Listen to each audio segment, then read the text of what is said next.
up. And so a pro tip for you is the most important thing for now is that you at least have that 9-digit DUNS number and have an active file prior. Notice that I put an underline. Notice that I made it in bold, prior to setting up accounts and making purchases. You want to have that 9-digit number first, which again is your DUNS number, prior to going out to Granger, prior to going out and applying for Uline, prior to going out and applying for fleet cards, prior to going out to Sam's Club, right? You want to have that because now it's going to, again, speed up your process and you're not having to search to see, okay, what do I need to find first? I'm giving you the first place that you need to go, which is to set up your DUNS number with Dun & Bradstreet. But now things start to get, I don't want to use the word complicated, but now things start to get a bit interesting because Experian and Equifax aren't as clear cut as Dun & Bradstreet is. I wish they were, but they're not. Here's what I mean. Experian is widely, and when I say widely, I mean widely used by banks, leasing companies, fintech credit card companies to determine your rates, your terms, and the approval amounts.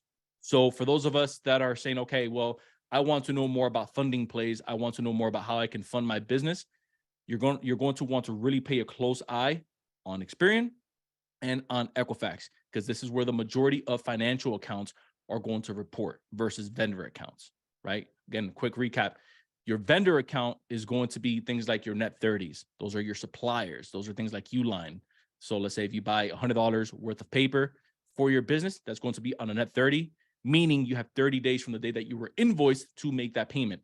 When we're speaking about vendor accounts, that's business credit cards, fleet cards, revolving lines of credit, revolving business credit cards, loans for your business, vehicles.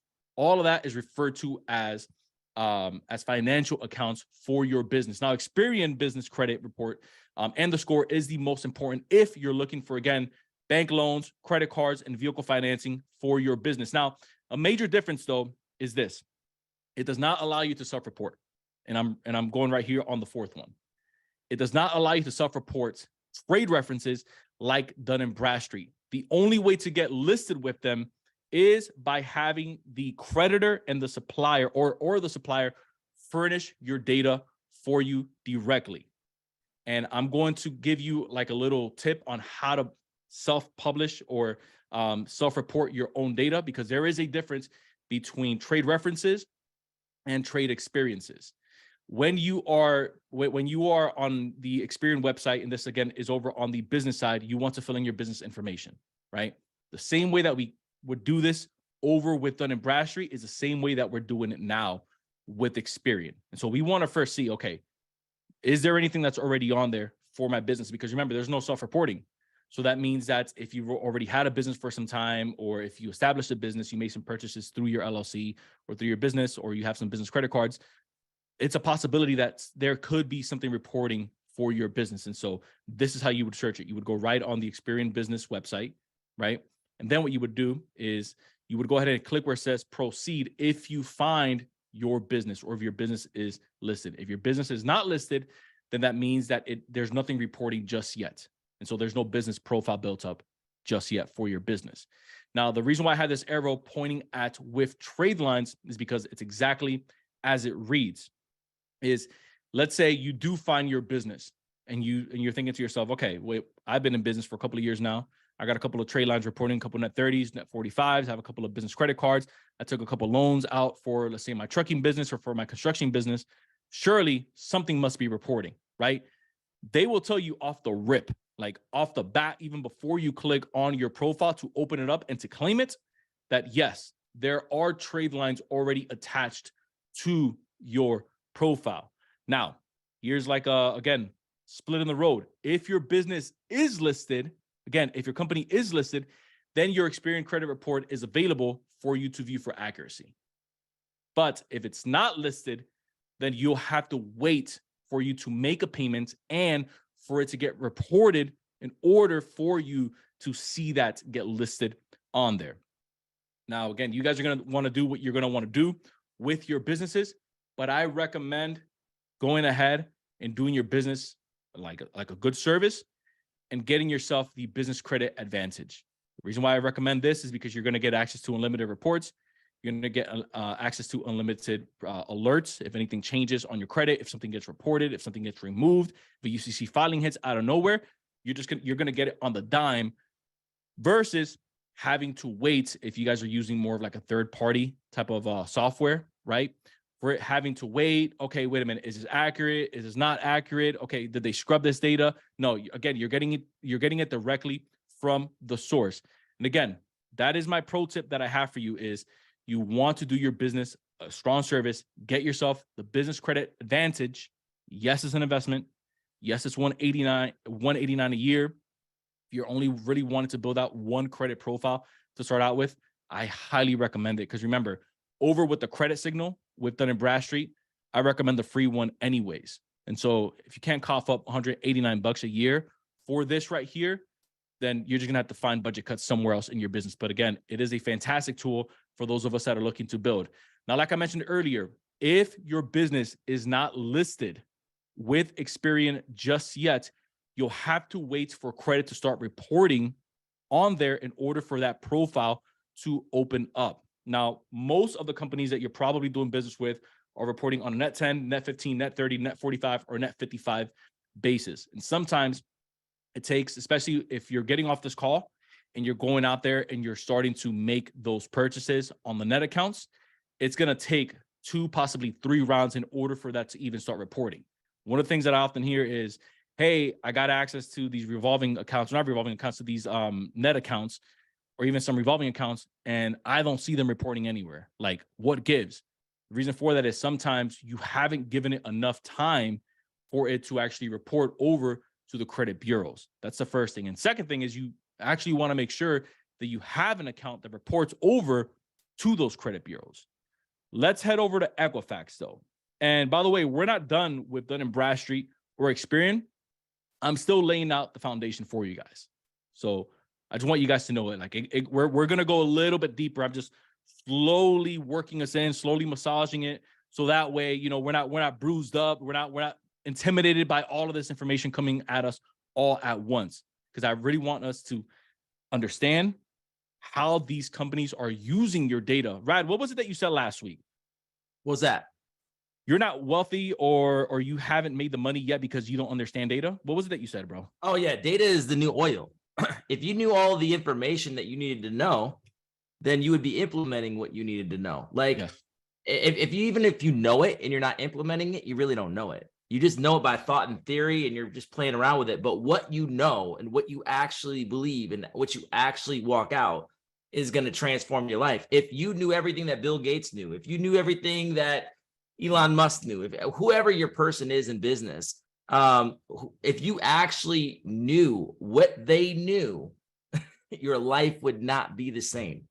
Data is the new oil. That is why companies are paying all the time for your data to use technology to market to you and ads and bombard you with intelligence and all types of stuff. Guys, data is the new oil. So literally, and I also say this, your network is your net worth. If you have no network, you have no net worth, right? And so that's part of the reason why these type of communities are so powerful, is because we only know what we know. And we're all in our process. And there's something super powerful when you get into a room with people of like mind, like interests, one accord, and you can post a question or you can ask a question, and you have a group of people that are on the same trajectory as you at different stages of life and business, and can assist you and help you, because it doesn't matter where you're at. There's always somebody that knows more and knows less, period. You're an expert. Okay. You're already an expert. You're an expert to somebody else, and somebody else can learn from you as well. So don't discredit your information right now. Just keep seeking to build precept on precept, information on information, right? So yeah, man, how are we liking the call so far? We haven't even gotten started. He's just getting his feet wet. How is the call so far? Let us know in the chat. Throw some emojis if you guys like it. Throw some fire emojis if this is helping you guys, okay? Because we're going to dive deep here, okay? He's still on Dun & Bradstreet. He's just laying the foundation. Okay, keep rocking, Irv. I'm trying to give you like water breaks because this is going to be a huge call. Yeah, no, I got you. So look, when it comes to Equifax, right? The foundation with Equifax is that over 80 million companies are listed with them in their database. So this is another one similar to Experian, similar to Equifax, one that we have to pay attention to. Now, currently, the most banks in the US share their data with Equifax Small Business on their business loans and business credit cards. I'm going to say that again. Currently, the most banks in the US share their data with Equifax Small Business and on their business loans and business credit cards. And this is probably why I often hear Equifax is my hardest score to build. Let me know in the chats which one's been your hardest score to build. It's usually, from what I hear, Experian or Equifax. Let me know in the chats which one is the hardest score for you to build. Experian or Equifax? What do we got? I'm seeing Equifax. I'm seeing both. Yeah, it's usually both. It's rarely ever done in Bradstreet. And if it's done in Bradstreet, something is horribly wrong. Usually this is the first roadblock that people hit when they're building business credit. It's Equifax or Experian. Hands down. And so they have the largest banking footprint in commercial lending. And so the reason why that's important is since they have the largest footprint along with Experian, they're going to pay very close attention to the type of accounts that are being reported over on their side. Here's why. Why would I want to take a look at a ton of vendor accounts on someone's profile if I'm going to be extending them out a revolving line of credit? It's not the same kind of credit. It's not the same kind of credit. That's why a lot of people get frustrated where they say, well, hey, look, I got like 50 vendor accounts. Experian or Equifax hasn't moved yet. Well, that's why you have a ton of vendor accounts. We're not talking about financial accounts. Those are graded and those are weighted completely differently, which is why I had it in asterisk here and highlighted. This can be the most difficult to get listed since Equifax is similar to Experian Business. The only way to get listed is directly through a creditor, a lender, or a vendor, or business that supplies a payment directly to Equifax Small Business.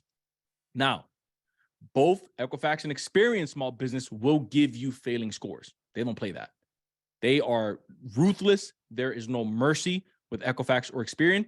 No score to them is as good or equal to failing score. Dun & Bradstreet, on the other hand, if there's nothing reporting just yet, sometimes they'll just put on their like blank. It doesn't exist. It's just your profile, but there's no score. With them, as soon as your account hits and just one account or no accounts, and they're like you're in their database and there's nothing reporting, that's as good as 0 to them. And that's going to hurt a lot of us on the back end when we try to go out for a business credit card or business funding, especially as these algorithms start to change. Have a lot of us gotten away with being able to PG? 100%. 100%. But the way that the banks are starting to shift now, you're going to want to have both in place. You're going to want to have your personal credit in place. I'm never going to speak against personal credit because personal credit is the foundation. I don't care what anyone says. And you're also going to want to have your business credit in place, business credit the right way, with even accounts spread out amongst financial and business. Now, how do you access your business credit report with Equifax? Little spoiler alert here is you can't, right? Or at least not the way that they used to have it. Right before the pandemic happened or during the pandemic, you were able to essentially go in there. They had a portal where you could have gone in, you could have filled out your information, and you could have just pulled up your report, right? So now there's essentially 2 ways that you can do it. Number one is you can just simply call them. I have the number for you right on there. So you can call, speak to a rep. That's 1-800-727-8495, where you can speak to a rep directly at Equifax Small Business. Don't confuse this with Equifax, the personal side. This is on the commercial division that we want to speak to. And then option 2 is they do have a form, but it's a callback form. So you can get that right on Equifax.com/business/support. You can fill that form out and then they'll give you a call. And then from there, you can speak with them about getting your hands on a business credit report. Now, pro tip, here's like a little loophole, a little sidestep with Equifax. Remember what I mentioned earlier, where you're not necessarily going to be alerted which credit bureau they pull from. They're not going to tell you. They're not going to send you or they're going to give you a notification, but they don't actually have to tell you where they're going to pull from like they would with like the little box that you check for a hard inquiry. It's totally different here. I want you to know this because if for whatever reason you applied for a business trade line, a loan, a credit card and they happen to have pulled your Equifax on the business side, you're entitled, in the last 60 days, you are entitled to a free report. Now, it doesn't matter if you got accepted, and it does not matter if you got declined. You're entitled to a free report. I would like to get my hands on that free report if I were you. Reason for that is because now I can see the exact breakdown of my score. I can see what payments are being made or reported over to them. I can see something called days beyond terms, which means how many days beyond the term. So let's say if it was a net 30 and I made a payment on the 33rd day, right? If I made a payment on that net 30 on the 33rd day, that means that I'm 3 days beyond terms, which I'm technically now 3 days late on my payments over with the business credit bureaus. Versus in the in the personal credit world, we usually have to wait an entire 30-day cycle before it actually hits our account. We have that 30-day grace period, we like to call it. The business credit world, it's fast. It's boom, 24 hours late, 1 day beyond terms. 2 days late, 2 days beyond terms, and so on and so forth. And that starts to plummet your score the more days you're late. But again, that's a pro tip for you, is if you already applied for some type of loan, credit card, and they happen to have pulled Equifax on the business side, you're entitled to that report over the last 60 days. Again, if you're wondering, Irv, how the heck can I check that? You know, if you have NAV, it'll send you an alert. That's one of the only reasons why I like NAV, is because they're at least kind of like on it if someone pulls your report. Other than that, they're not the most reliable for the scoring, but they will at least give you that